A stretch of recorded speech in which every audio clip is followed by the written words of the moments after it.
Test, c'est bon? Oui, vous l'avez. OK.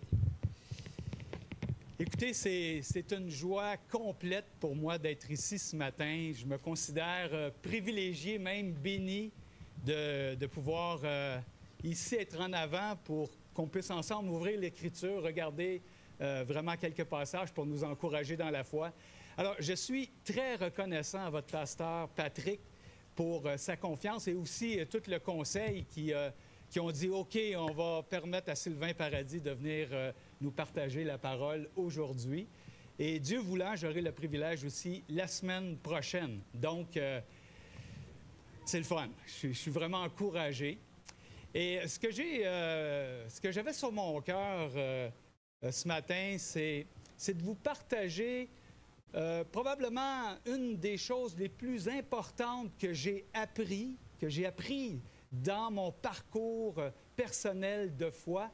Et j'oserais même dire dans mon parcours de ministère. Pour ceux qui ne me connaissent pas, j'ai été 27 ans comme pasteur à temps plein en travaillant dans 2 églises à Montréal. Et aujourd'hui, je travaille avec Sembec. Mais il y a quand même il y a des choses qui nous marquent dans la vie, à travers notre vie chrétienne, notre parcours. Puis, si vous permettez ce matin, j'aimerais pouvoir vous en partager. Juste avant, est-ce qu'on prie ensemble? Seigneur Père du ciel, je veux vraiment te bénir et te remercier pour l'occasion que tu nous donnes d'être ensemble ce matin et pour l'occasion que tu me donnes aussi à moi personnellement de pouvoir ouvrir ta parole et de partager ces passages fabuleux. Et ma prière ce matin, c'est que vraiment tu puisses nous rendre sensibles, préparer nos cœurs, nous aider, Seigneur, à mieux saisir. J'aimerais vraiment que les choses soient simples, mais aussi puissent être un encouragement et qu'on puisse retirer un point essentiel dans notre vie qui va nous permettre de faire un pas de plus dans notre foi avec toi. C'est vraiment ma prière. Et je te bénis pour l'Église, je te bénis pour tous ceux qui sont ici ce matin, pour ceux qui ne sont pas là, je ne sais pas s'il y en a en ligne aussi. Je te bénis pour la famille Fontaine aussi, je te prie de leur faire du bien dans cette période particulière. Puis, Seigneur, remplis-nous de toi-même ce matin. C'est vraiment notre désir. Pour la gloire de ton nom, je te prie. Amen. Alors, sûrement que vous vous demandez, mais quelle est donc cette chose qui l'a marqué dans les dernières années, qu'il considère comme une des plus importantes de ce qu'il a appris dans son parcours de foi? Est-ce que vous êtes intéressé de le savoir? OK, c'est bien parti. En fait, c'est l'importance de la gratitude. L'importance d'être reconnaissant. L'importance de vivre par la grâce de Dieu continuellement dans cet esprit de gratitude qui reconnaît le privilège, l'énorme, l'extraordinaire bénédiction de la grâce de Dieu dans nos vies. C'est vraiment important. On est dans un siècle où on dirait que les choses sont comme dues, tu sais. On a comme l'impression que parfois on est plus porté à réclamer nos dus qu'à être reconnaissant pour tout ce que nous recevons et tout ce que nous avons et toutes les bénédictions, puis là, on pourrait les multiplier en grand nombre. Je ne sais pas si vous êtes d'accord avec moi, mais on dirait qu'ici, peut-être en particulier en Amérique du Nord, là, il me semble que les choses sont un dû. Et ça me fait penser à cette histoire, je ne sais pas si vous la connaissez, si j'avais déjà entendu ça, mais c'est l'histoire d'un petit garçon qui attend l'autobus avec sa maman. Puis il y a un monsieur à côté qui est sur la ligne aussi d'attente. Puis il dit, le monsieur a une orange, puis il regarde le petit garçon, puis il dit, « Tiens, c'est à toi. » Fait que le petit garçon, il prend l'orange. Fait que sa maman, immédiatement, lui dit, « Voyons, qu'est-ce qu'on dit au gentil monsieur? » Fait que le petit garçon, il regarde l'orange, il regarde le monsieur, il regarde son orange, il dit, « Voulez-vous l'éplucher? » Puis c'est un peu comme ça. C'est qu'on a des dus en Amérique, mais combien on est appelé à vivre dans la reconnaissance? Et ce matin, j'aimerais vous en parler. Parce qu'un des signes que nous voyons, entre autres, dans l'Épître de Paul à Timothée, je vais regarder très rapidement quelques versets avant d'aller dans notre passage principal, mais j'aimerais maintenant simplement aller voir un passage dans 2 Timothée 3:1. C'est les paroles de Paul, le testament spirituel de Paul à son Timothée. Et Paul écrit dans 2 Timothée, chapitre 3, verset 1, il parle des derniers jours. On va vivre des temps difficiles. Mon ami, il me semble que ça... En tout cas, il y a toujours eu des temps difficiles dans l'histoire du monde, mais dans notre génération, on peut dire qu'il y en a des temps difficiles. Hein? On est d'accord avec ça? Et il dit ceci, « Sache que dans les derniers jours, il y aura des temps difficiles, car les hommes seront égoïstes, amis de l'argent, fanfarons, hautains, blasphémateurs, rebelles à leurs parents, ingrats, irreligieux, insensibles, déloyaux, calomniateurs, intempérants, cruels, ennemis des gens de bien. » Et ça continue encore. Je veux vous arrêter sur le mot ingrat. Ingrat. Si c'est pour moi, je suis occupé. Il n'y a pas de problème. Ingrat. Je veux vous arrêter sur le mot ingrat. Le mot ingrat, c'est l'idée de, dans les derniers jours, les hommes seront sans reconnaissance, sans gratitude. Ça va être une caractéristique. Une version l'écrit de cette façon. Il est neuf, hein, c'est ça. Ah, il sonne bien quand même, je trouve.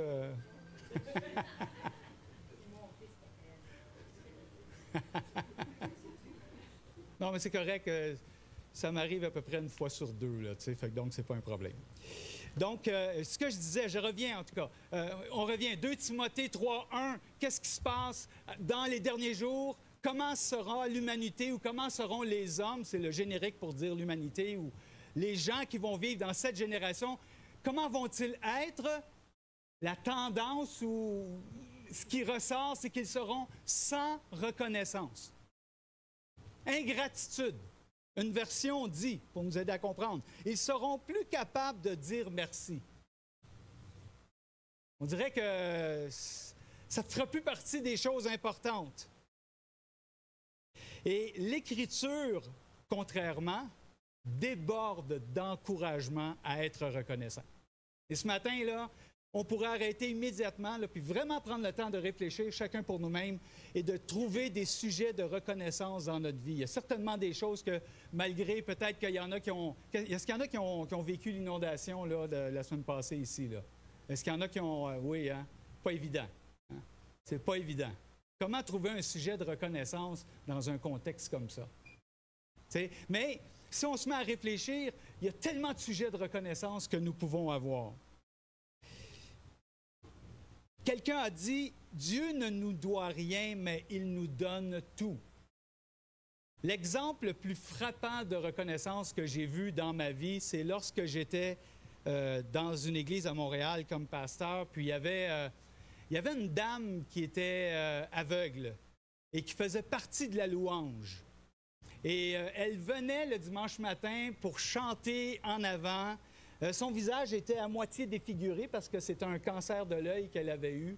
Et malgré ses souffrances, malgré ce qu'elle avait vécu, une dame qui venait de loin, qui s'était promenée d'un foyer d'accueil à l'autre, qui avait été abusée, qui avait des problèmes de vision partielle à la naissance et tout ça. Puis elle arrivait le dimanche matin, elle chantait, puis son attitude était toujours souriante, toujours reconnaissante.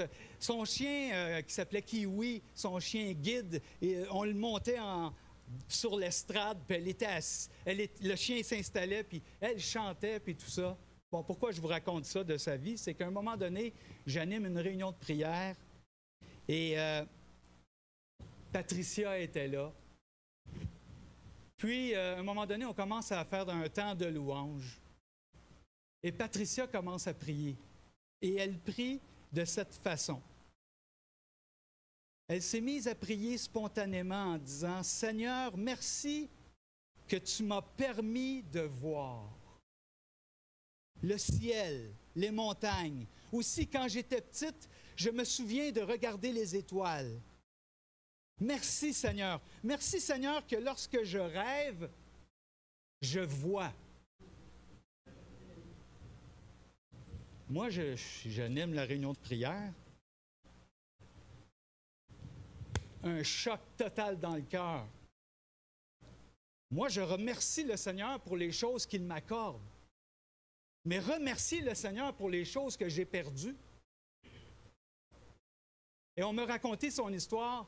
Patricia, à un moment donné, elle voyait partiellement, puis elle a appris que son cancer s'était répandu dans son œil et elle devait se faire opérer, puis la conséquence, c'est qu'elle deviendrait complètement aveugle.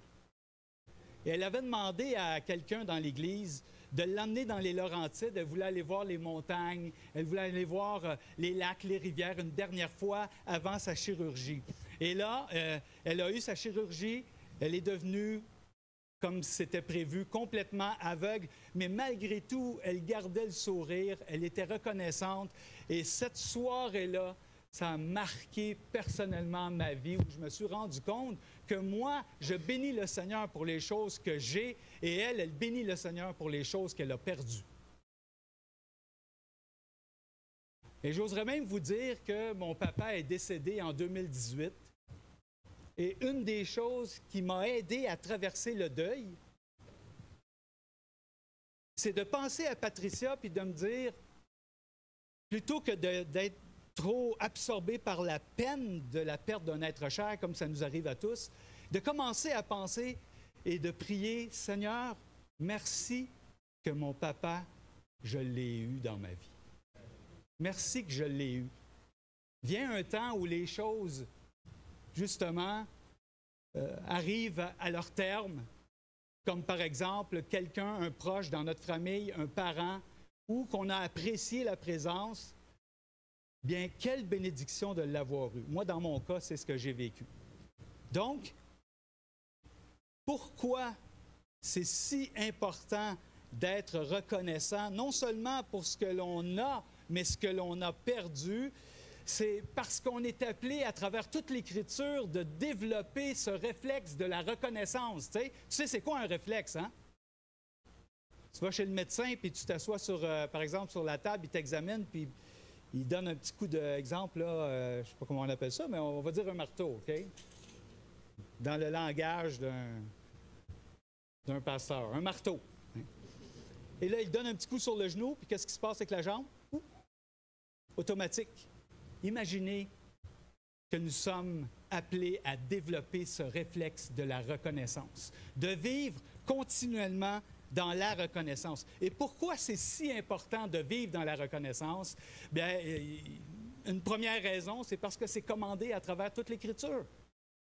Rendez grâce en toutes choses. Rendez grâce en toutes choses. Oui, rendez grâce même quand ça va mal. Attends une minute, là. Rendez grâce en toutes choses, même quand ça va mal. Tu m'en demandes pas mal.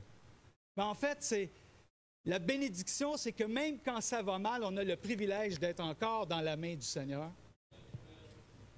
Et c'est ça qui fait qu'on peut être reconnaissant au Seigneur, même dans les circonstances difficiles. Il y a une chose qu'on ne perdra jamais, c'est la grâce que le Seigneur nous a faite. On ne perdra jamais ça. On peut perdre plein de choses dans la vie, comme Patricia. Peut-être quelqu'un peut perdre un emploi, on peut perdre un être cher, on peut perdre notre maison, on peut perdre notre sous-sol, comme plusieurs ont vécu. Mais par la foi en Jésus-Christ, j'ai l'assurance que jamais je ne perdrai la grâce et le privilège de bénéficier de sa grâce. Et ça, là, il n'y a rien de plus grand, de plus précieux que ça. Si on regarde, par exemple, un autre passage dans Colossiens 2, 6, 7. Colossiens 2, 6, 7. Ainsi donc, je vais aller un petit peu plus vite maintenant. Ainsi donc, comme vous avez reçu le Seigneur Jésus-Christ, marchez en lui, étant enracinés et fondés en lui et affermis par la foi d'après les instructions qui vous ont été données et abondez en action de grâce. Le mot action de grâce, si on voudrait le dire, par exemple, l'expliquer en termes séculiers, on va dire ça comme ça, c'est abonder en reconnaissance et à dire merci. Soyez reconnaissants continuellement pour tout ce que le Seigneur a fait. l'abondance. C'est vraiment l'idée que c'est quelque chose qui est au-delà, qui déborde, déborder complètement de reconnaissance. Ça va loin, comment? Voyons, c'est quelque chose, là. De développer le réflexe de déborder ou de maintenir une attitude de gratitude et de reconnaissance continuellement dans notre vie. Quelqu'un dit « Ouais, mais là, je commence à réfléchir, puis j'ai de la misère à trouver des sujets de reconnaissance. » Comment qu'on pourrait en trouver si jamais tu en manques, là? Donc, quelqu'un ici se dit, bien, il manque des sujets de reconnaissance. J'avais lu l'illustration suivante qui m'avait bien fait réfléchir et fait rire en même temps. Et c'est quelqu'un qui avait dit, tu manques de sujets de reconnaissance? Alors, on disait, si vous pensez ne pas avoir de raison suffisante pour manifester votre reconnaissance, prenez un livre de médecine et faites une liste de toutes les maladies que vous n'avez pas.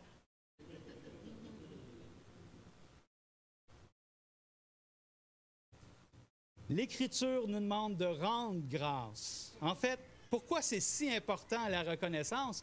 C'est parce que c'est commandé dans l'Écriture à plusieurs reprises, mais aussi la reconnaissance est au cœur de la véritable adoration.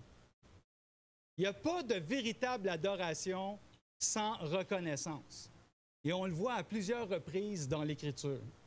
Et en particulier, si on avait le temps, j'ai le goût, là, je me retiens pour ne pas aller dans tous les passages qui me viennent, mais le principal qui me vient, je vais simplement le citer, c'est dans Apocalypse 5, où le Seigneur, l'agneau, est digne de l'honneur, à recevoir l'honneur, la gloire, l'adoration, parce qu'il a créé toute chose. Et c'est par sa volonté que toute chose et tout ce qui a été créé existe. Alors ce matin, tu es là.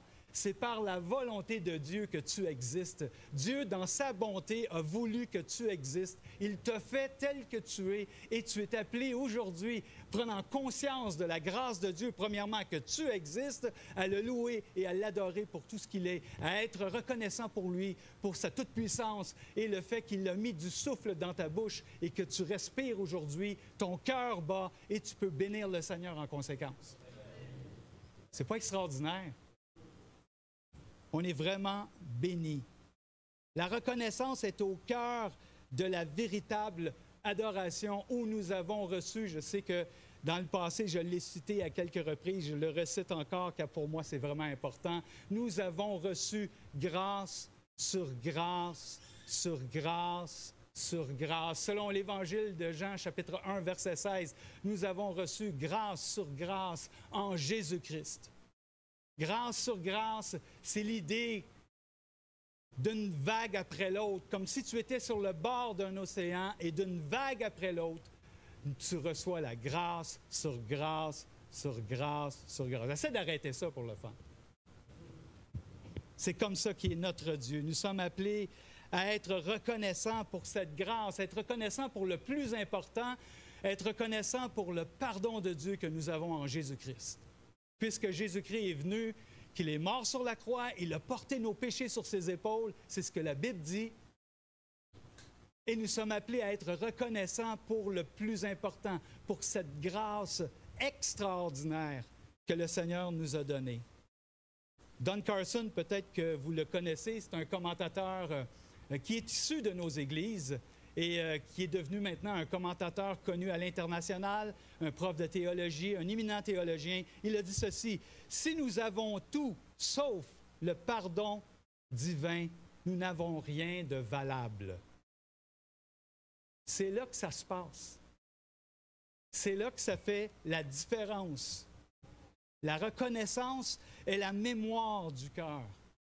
Un autre commentateur, M. John MacArthur, peut-être que vous le connaissez aussi, a dit ceci: « Rien n'attriste probablement plus le Saint-Esprit que le croyant qui ne rend pas grâce. » Nous sommes appelés à rendre grâce. Les encouragements à rendre grâce dans l'Écriture sont des impératifs, c'est-à-dire qu'ils nous invitent, ils ne font pas juste « je te conseille de… » Ils nous commandent de rendre grâce. Rendez grâce. C'est des impératifs. C'est vraiment important. Rendre grâce pour tout ce que le Seigneur fait pour nous, tant physique terrestre, spirituel et aussi en promesse pour ce qu'il nous a accordé, déjà en espérance, ce que nous pouvons avoir la certitude ce matin de ce qu'il nous a donné par la parole, par l'Écriture, par la foi en Jésus-Christ. C'est extraordinaire. Une autre raison, on pourrait dire. Vous souvenez-vous de la première? Je pense que je n'ai pas assez répété. Pourquoi c'est si important d'être reconnaissant? C'est parce que l'Écriture le commande. On essaye ça encore? Pourquoi c'est si important, la reconnaissance dans nos vies? Bon.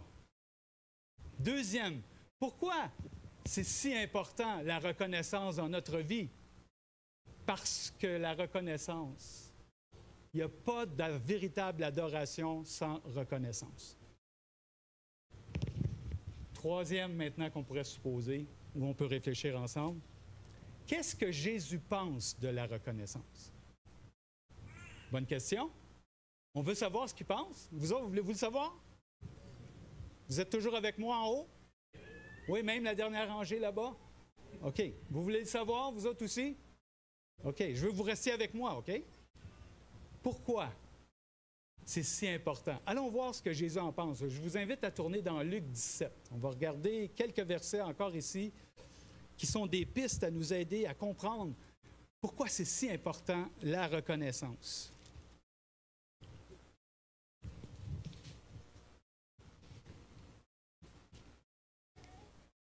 Qu'est-ce que Jésus pense de la reconnaissance? Et c'est le fameux passage de ces 10 lépreux. On va prendre quelques versets clés, puis on va les lire et on va tenter de comprendre davantage. À partir du verset 11. Jésus, se rendant à Jérusalem, passait entre la Samarie et la Galilée. Comme il entrait dans un village, 10 lépreux vinrent à sa rencontre. Se tenant à distance, ils élevèrent la voix et dirent « Jésus, Maître, aie pitié de nous! » On va regarder le texte, on va l'observer ensemble. Première observation, 10 lépreux, donc des gens qui sont atteints d'une maladie très particulière à l'époque, on va en parler un peu plus dans quelques instants, se rendent vers le Seigneur Jésus. Pourquoi? Pour être guéris.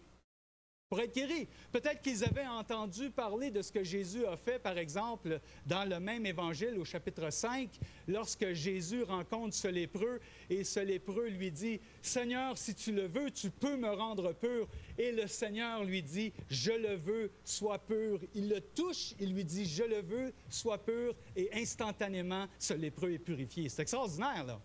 Non, mais c'est vraiment extraordinaire. Alors, imaginez que nous sommes lépreux, nous, à notre tour, puis on sait que Jésus va passer dans le coin, au coin de la rue Iberville, puis Notre-Dame. Ça se peut qu'on aille faire un tour, hein? Et s'il nous guérissait, vous voyez l'approche, si le Seigneur faisait quelque chose pour nous. Il y a aussi, fort probablement, qu'ils avaient entendu parler de sa renommée, car le texte dans Luc 5, je peux vous le lire très rapidement, au verset 15, c'est écrit, après qu'il ait guéri le lépreux, c'est écrit, sa renommée se répandait de plus en plus et les gens venaient en foule pour l'entendre et pour être guéris de leur maladie. Alors Jésus était de plus en plus connu comme ce personnage tout à fait particulier, tout à fait spécial, extraordinaire, qui peut guérir des pires maladies de l'époque. Alors, ces 10 lépreux, certainement n'écoutant que leur cœur et avec le désir d'être guéris, vont vers le Seigneur. Se tenant à distance, le texte nous dit, ils élevèrent la voix. Pourquoi se tenant à distance? Parce que c'était ce qui était prescrit dans la loi. Sans aller dans tous les détails, faites juste me rappeler, j'ai jusqu'à quelle heure? Non, parce que là, je me rends compte que j'ai jusqu'à quelle heure habituellement? Vous terminez vers quelle heure? Et 25. Ah, on a le temps. OK. En fait, c'était prescrit dans la loi. Il y avait une prescription préventive, on va dire ça ainsi, qui faisait en sorte que les lépreux n'avaient pas vraiment la même liberté à cause de leurs problèmes de santé que les autres et les possibilités de contagion dans le peuple. Par exemple, on dit que les lépreux étaient coupés de la vie sociale, selon Lévitique 13:45 en particulier, si on cite un passage de l'Ancien Testament. Le lépreux atteint de la plaie portera ses vêtements déchirés, aura la tête nue, il se couvrira la barbe et criera « Impur, impur », aussi longtemps qu'il aura la plaie, il sera impur. Il habitera seul, sa demeure sera hors du camp. C'est drastique, hein? C'est vraiment pas facile. L'objectif était préventif, bien sûr, pour ne pas apporter cette contagion au sein du peuple. Donc, il était comme mis un peu comme en dehors de la vie sociale ou de la vie en société ou en communauté pour le temps que cette maladie perdure. Alors, c'était vraiment difficile. Donc, on peut comprendre qu'ils sont à distance. Ça nous permet de comprendre aussi pourquoi ils élèvèrent la voix, le texte nous dit. C'est-à-dire qu'ils ont carrément parlé ou peut-être crié pour dire « Hey Seigneur », il y en a qui disent une longue distance. Il y a certains rabbins qui disaient que c'était l'équivalent, par exemple, pour nous, là, de la moitié d'un stade de football. T'sais. Est-ce que c'est ça exactement? Je vous dis ce que les commentateurs disent. Mais en fait, c'est clair qu'il y avait une distance. Et de cette distance, ils ont élevé la voix pour attirer l'attention de Jésus, puis espérer que Jésus puisse entendre. Puis, pourquoi pas qu'il puisse faire un miracle, qu'il puisse les guérir instantanément, comme il avait fait en Luc 5 avec ce lépreux qui s'était approché et qui a été guéri instantanément. Vous me suivez toujours? Alors, ils disent, « Aie pitié de nous, aie pitié de nous, Maître, aie pitié de nous. » Quelle est la réaction de Jésus, verset 4? On revient dans Luc, pas verset 4, mais verset 14, pardon. Dès qu'il les eut vus, il leur dit, « Allez vous montrer au sacrificateur. » On arrête là pour l'instant. Moi, ça m'impressionne toujours à chaque fois que je relis ce passage-là. Parce que ce que je retiens dans ce que je lis, ce que j'en comprends, c'est la compassion de Jésus-Christ. Il ne s'est pas tourné et dit « Ah bon, encore, bon, c'est pas un autre gang qui va être guéri, là. » t'sais. Oh non, écoute, hey, j'en ai guéri du monde. Là, je prends un break, là, écoute, là, j'ai ma pause café, là, vous me donnez une journée de congé ou quelque chose? Non. Dès qu'il les voit, la réaction de Jésus est spontanée, selon sa compassion, selon sa nature. C'est dans sa nature d'avoir compassion. Vous vous souvenez des passages, entre autres, dans Matthieu 9, quand Jésus regarde la foule. Il regarde la foule et le texte nous dit qu'en voyant la foule, il fut ému de compassion parce que c'était des brebis sans berger qui avaient besoin de soins, de réponses spirituelles, de grâce. Ça, c'est notre Seigneur. Puis, ce qui était, je vais dire le mot « était » parce que le contexte humain comme nous, avec nos temps, on peut le dire. Mais ce que Jésus, on va dire, tiens, a été du temps de l'Évangile, du temps de la période où les textes ont été écrits et que Jésus a vécu, il est le même aujourd'hui, la même compassion, la même spontanéité pour nous faire du bien, pour nous aimer et pour nous donner ce que nous avons besoin. Mais parfois, on demande des choses qui ne sont pas nécessairement dans sa volonté ou dans son plan qu'il veut réaliser. Il va peut-être nous faire passer par un autre chemin et ce chemin-là peut être plus difficile. On aimerait, bien sûr, comme des enfants, on aimerait tout avoir tout cru comme ça rapidement. Mais le Seigneur, dans sa compassion, sait exactement comment nous répondre, comment nous donner ce que nous avons besoin. Et il ne faut pas s'empêcher de lui demander, même si on n'a pas automatiquement, immédiatement, la réponse que nous attendons. D'ailleurs, c'est un peu ce qui est arrivé dans le cas de ces lépreux, parce que, regardez, il dit, dès qu'il les eut vus, il leur dit, « Allez vous montrer au sacrificateur. » Il ne leur a pas dit, « Vous êtes guéris. C'est réglé. Non, non, non. Allez vous montrer au sacrificateur. Donc là, on se met dans les souliers des lépreux. OK, allez vous montrer au sacrificateur. OK, mais là, je ne suis pas guéri. Pourquoi Jésus demande aux lépreux, dans ce cas-ci, en tout cas, d'aller se montrer au sacrificateur? Bien, en fait, on peut cibler quelques raisons. Par exemple, que Jésus respectait aussi, avait un respect pour l'Ancien Testament qui prescrivait à quelqu'un qui pensait être guéri, comme par exemple un lépreux, d'aller voir le souverain sacrificateur, d'aller voir le sacrificateur et de pouvoir être évalué par celui-ci. Et si celui-ci trouvait que c'était convenable et que vraiment, bien, la maladie avait suivi son cours, il était en voie de guérison, il pouvait recevoir la liberté de reprendre la vie en société, de retourner, par exemple, dans sa maison, de retourner à la synagogue, en guillemets, et de retourner finalement dans la vie communautaire, comme si il n'y avait plus de problème de maladie. Alors, Jésus, comme respecte ce volet de loi-là qu'il y a encore, qui concerne l'Ancien Testament. Mais au-delà du respect de la loi, du point de vue du lépreux, il y a le test de la foi. Le test de la foi. Dans le sens, comme j'ai dit il y a quelques minutes, le Seigneur n'a pas dit « OK, vous êtes guéris ». Ils ont été guéris instantanément. Il leur dit « OK, allez vous montrer au souverain sacrificateur. OK, mais je ne suis pas guéri. » Le maître, celui que vous avez appelé maître, vous dit d'aller vous montrer au souverain sacrificateur. Donc, il y avait un acte de foi. Il fallait qu'ils acceptent que le maître demandait ça et qu'ils agissent comme s'ils avaient été guéris. Donc, ayez foi dans la parole que je viens de dire, que je viens de déclarer. Agissez comme si vous êtes guéris et voilà, ça va arriver. Et c'est tout un test de foi, ça, hein, n'est-ce pas? Que se passe-t-il? On va lire la suite du texte. Et pendant qu'il y allait, il arriva qu'ils furent guéris. Wow! Non, non, mais pensez-y, là. Eux arrivent avec une anticipation. On ne sait jamais, peut-être que le maître, là, Jésus, celui qui a guéri déjà dans le passé d'autres, sa renommée, tout ça, peut-être qu'il va nous guérir. Finalement, il l'approche. Il leur dit, allez vous montrer au sacrificateur. Et pendant qu'ils y vont, ils font ce geste de foi-là. Pendant qu'ils vont se rendre au sacrificateur, bien, ils sont guéris.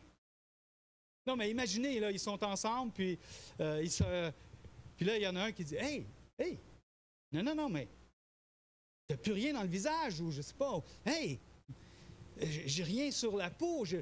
Bon, bien sûr, c'est hypothétique, mais c'est pour nous mettre dans l'ambiance, de comprendre combien ça peut être intense pour eux de vivre ça. Ils sont en pleine guérison. Hey, nous sommes guéris, le Seigneur nous a guéris. Alors, subitement, il y a un des lépreux qui a été guéri. Il sort son iPhone, il prend un selfie, il met ça sur Facebook, 200 likes en 2 minutes.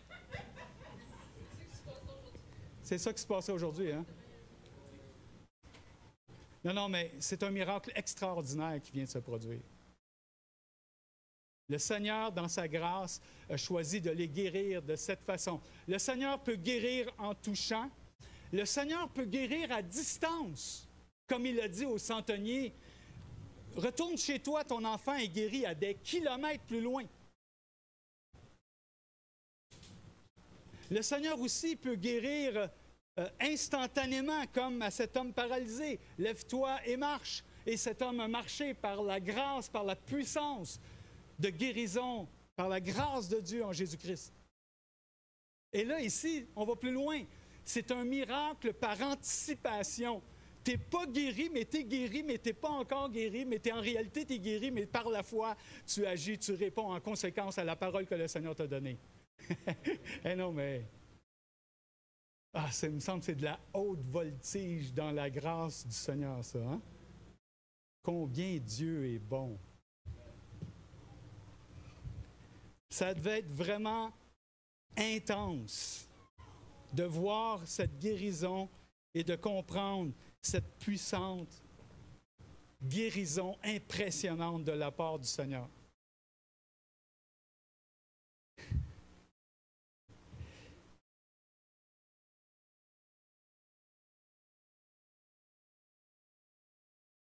Quelqu'un a décrit de cette façon la guérison. Il s'exclame, « Je suis à nouveau en parfaite santé. Je peux retourner chez moi. Je vais à nouveau vivre dans la société. Je pourrai à nouveau aller au temple. Je rentre immédiatement à la maison voir ma famille et leur dire que je suis guéri. » Tous des sentiments normaux, spontanés, que ces lépreux ont pu vivre. Mais c'est intéressant comment le texte, lui, nous amène dans une autre direction. Au verset 15, « L'un d'eux, se voyant guéri, revint sur ses pas, glorifiant Dieu à haute voix. » Un qui s'est vu guéri, oh wow! Il était tellement touché, tellement impressionné, tellement reconnaissant. Son cœur se remplit de gratitude devant ce miracle qui vient de se produire dans sa vie. Et sa réaction, c'est « Non, je n'irai pas voir ma famille. Non, je ne retournerai pas au temple immédiatement. Non, je n'irai pas prendre un café chez Tim Hortons avec mes amis. Non, non. Je veux retourner vers celui qui m'a guéri.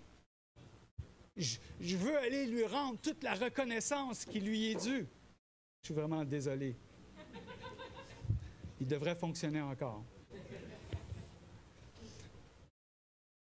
Et il retourne vers le Seigneur et le texte nous dit « glorifiant Dieu à haute voix ».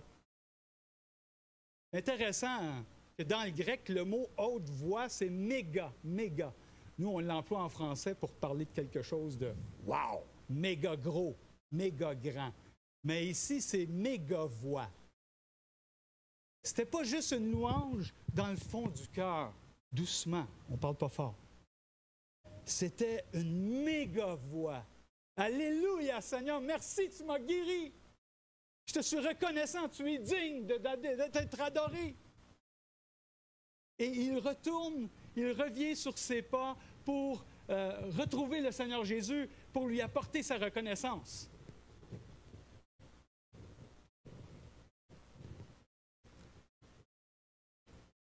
L'un d'eux revint sur ses pas, glorifiant Dieu à haute voix. Il tomba sur sa face aux pieds de Jésus. On peut supposer qu'il ne s'est pas passé énormément de temps avec le moment où Jésus a dit « Allez vous montrer au souverain sacrificateur » et le moment que la guérison a lieu. Il réussit à revenir, puis il peut encore trouver le Seigneur facilement. Il tomba sur sa face aux pieds de Jésus, verset 16, et lui rendit grâce. Rendit grâce, c'est exactement la même expression qu'on a parlé tantôt dans 1 Thessaloniciens 5, je n'ai pas cité la référence, mais rendez grâce en toutes choses. C'est la même expression. Soyez reconnaissants, dites merci, manifestez votre reconnaissance. Il lui rendit grâce. C'était un Samaritain. Un Samaritain.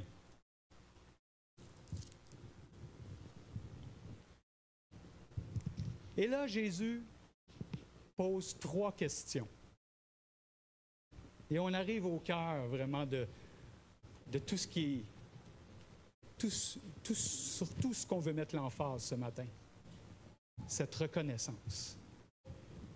Qu'est-ce que Jésus en pense? Il lui rendit grâce.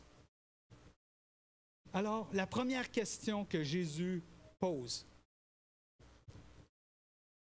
Les 10 n'ont-ils pas été guéris?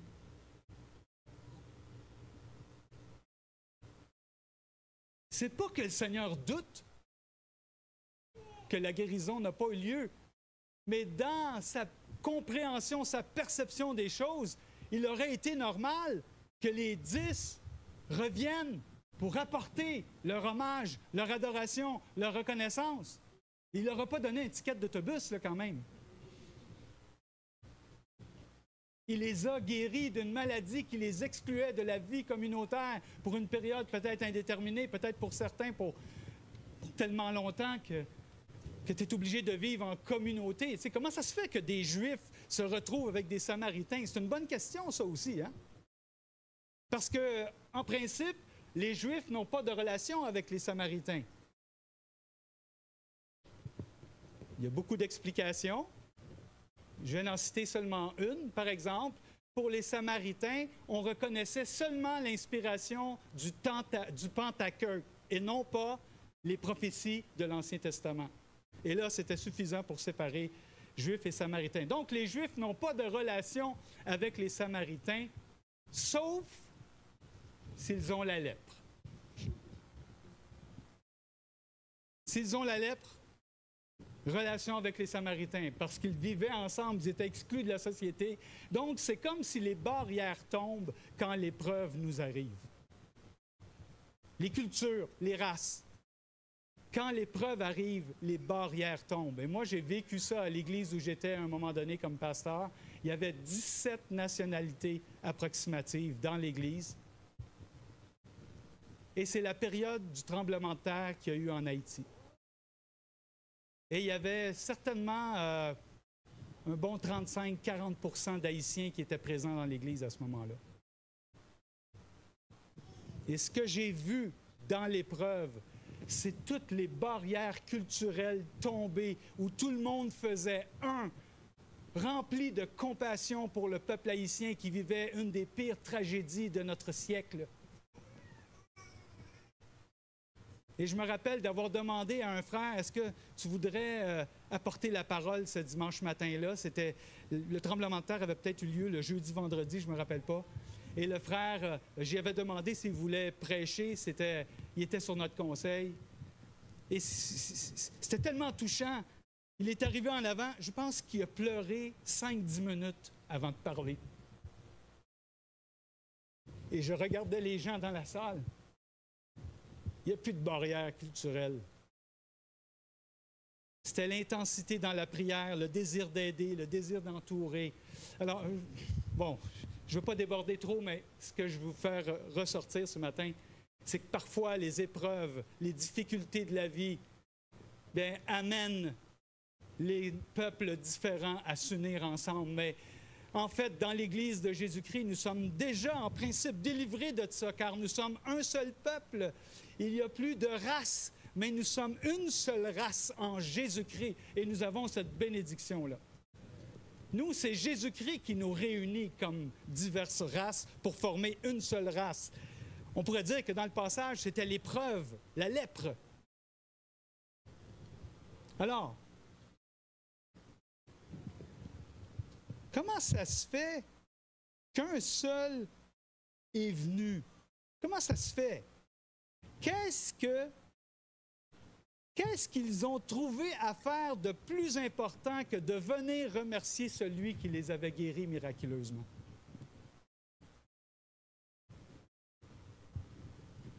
C'est intéressant. Il y a deux constats qu'on peut faire simplement par cette question. Premièrement, Jésus remarque notre reconnaissance. Quand on est reconnaissant, le Seigneur le remarque. Il voit. Mais quand il y a un manque de gratitude, le Seigneur le voit aussi. Et je ne pense pas que le Seigneur s'improvisait en juge, mais il voulait nous enseigner quelque chose. D'être reconnaissant pour toutes les bénédictions que le Seigneur nous apporte. D'être reconnaissant pour sa grâce envers nous. C'est un miracle qui vient de se produire à ce moment.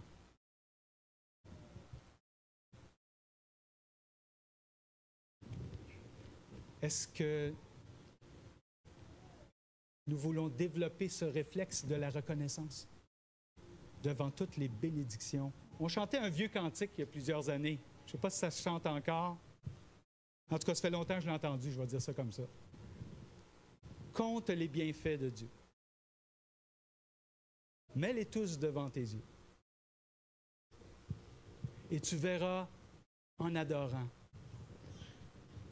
combien le nombre en est grand. Les neuf autres, où sont-ils? qu'ont-ils trouvé de plus important à faire que de venir adorer le Seigneur?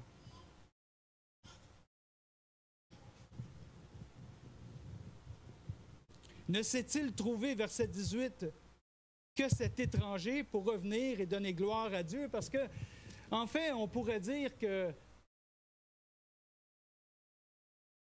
le peuple de Dieu, Israël, à qui le Messie a été envoyé, ont reçu les bénédictions, les promesses, la parole, sont issus des patriarches.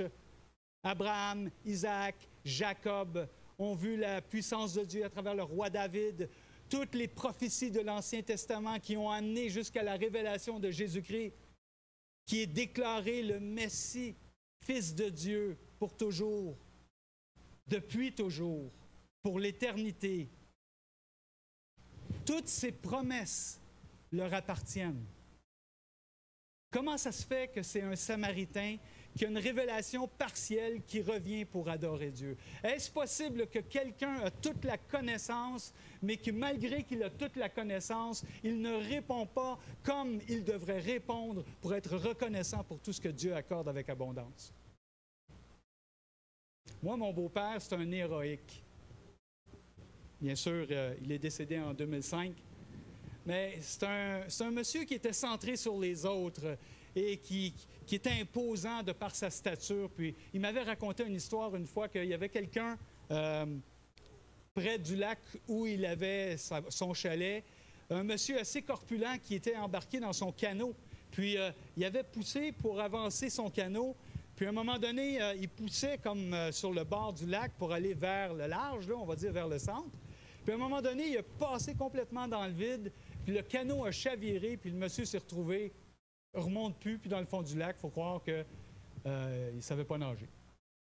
Alors mon beau-père, sans réfléchir, saute à l'eau, seul but, le sauver. Il m'avait raconté qu'il y avait beaucoup de terre, de poussière, de fond d'eau qui avait remonté. Il ne voyait rien. Il n'était pas capable de voir où il était. Fait qu'il avait descendu comme ça, il m'avait raconté, puis il tâtonnait pour essayer de voir s'il ne trouvait pas toucher peut-être le monsieur en question. Puis à un moment donné, il a réussi à le toucher. Il plonge, il le remonte. Il était corpulent, mais mon beau-père était un homme très fort. Il l'a ramené sur le bord. Il l'a ramené à lui. Le gars a retrouvé finalement son souffle.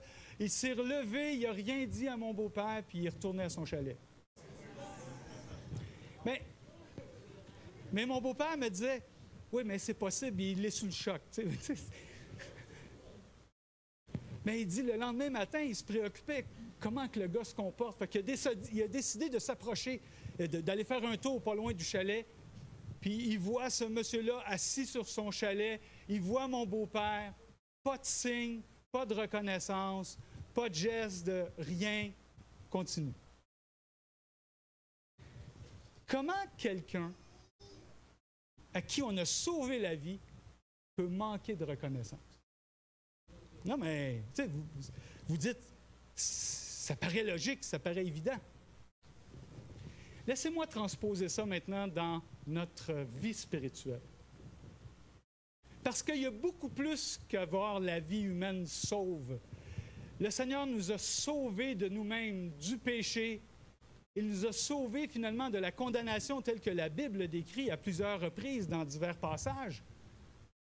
Et le Seigneur a payé à notre place. Lorsqu'il était sur la croix, il a porté sur ses épaules ta condamnation. Il a porté tes péchés, tes fautes, le mal que tu as pu faire dans le passé et dans le présent. Et sa grâce est tellement extraordinaire qu'elle-même, elle est prête à nous purifier pour l'avenir. Bien sûr, ce n'est pas,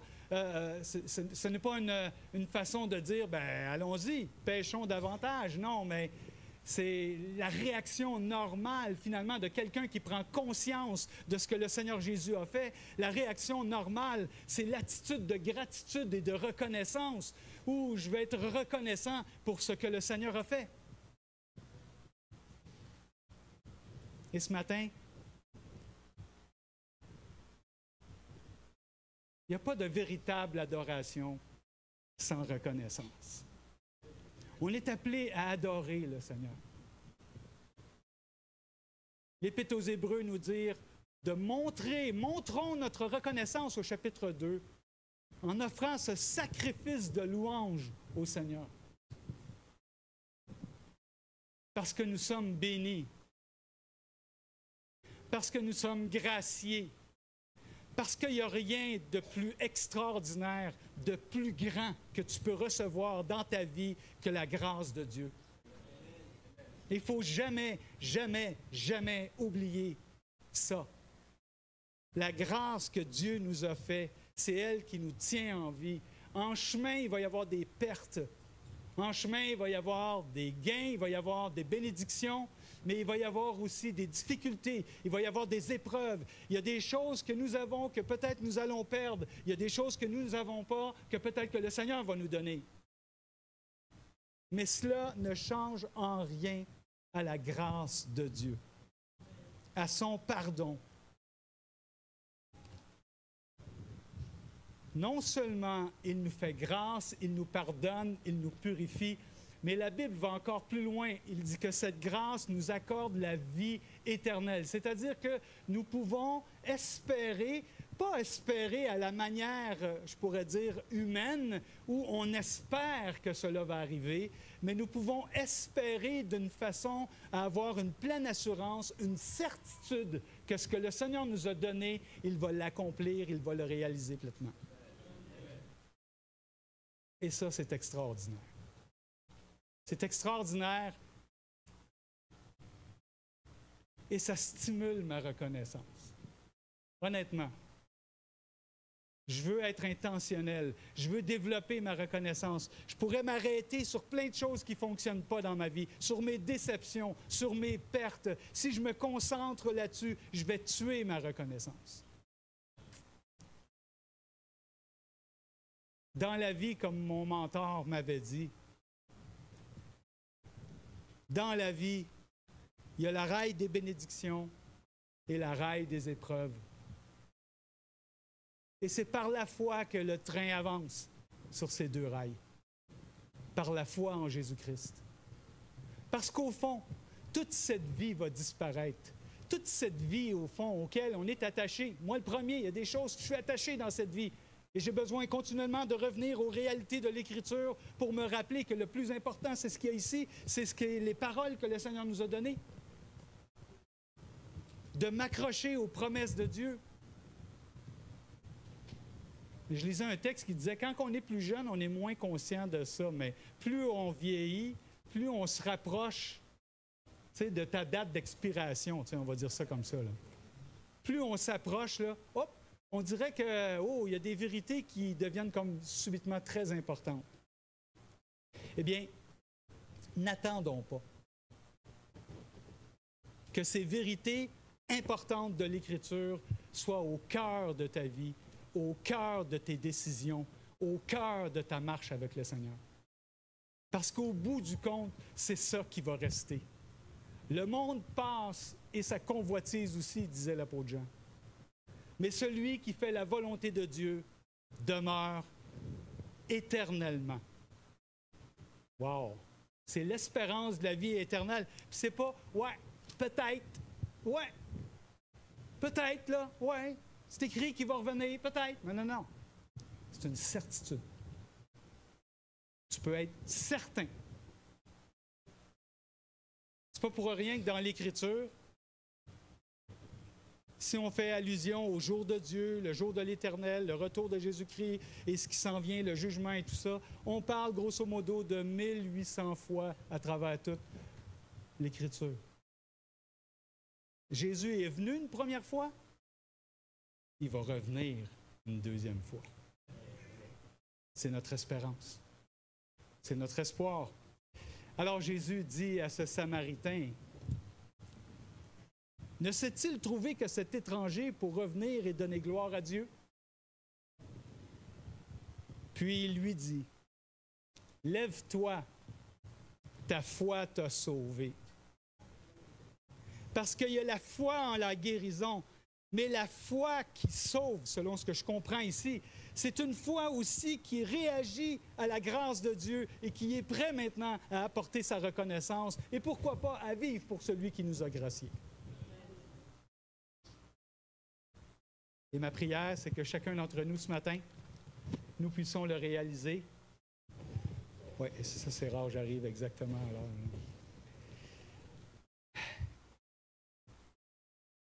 La foi d'être guéri, c'est excellent, mais visons plus loin la foi qui m'amène à la reconnaissance. La reconnaissance à elle seule n'est pas l'adoration, mais lorsque je prends conscience de l'amour de Jésus pour moi, ce qu'il a accepté à la croix, non seulement je suis reconnaissant, mais cela me pousse à me jeter à ses pieds et lui offrir ma vie. C'est ma réponse à la grâce qu'il m'a faite. La reconnaissance est au cœur de la véritable adoration. Ma reconnaissance, c'est ma réponse à la grâce de Dieu. Alors, mon encouragement pour toi, là, cette semaine, développe le réflexe de la reconnaissance. Poum! C'est ce que je disais au début.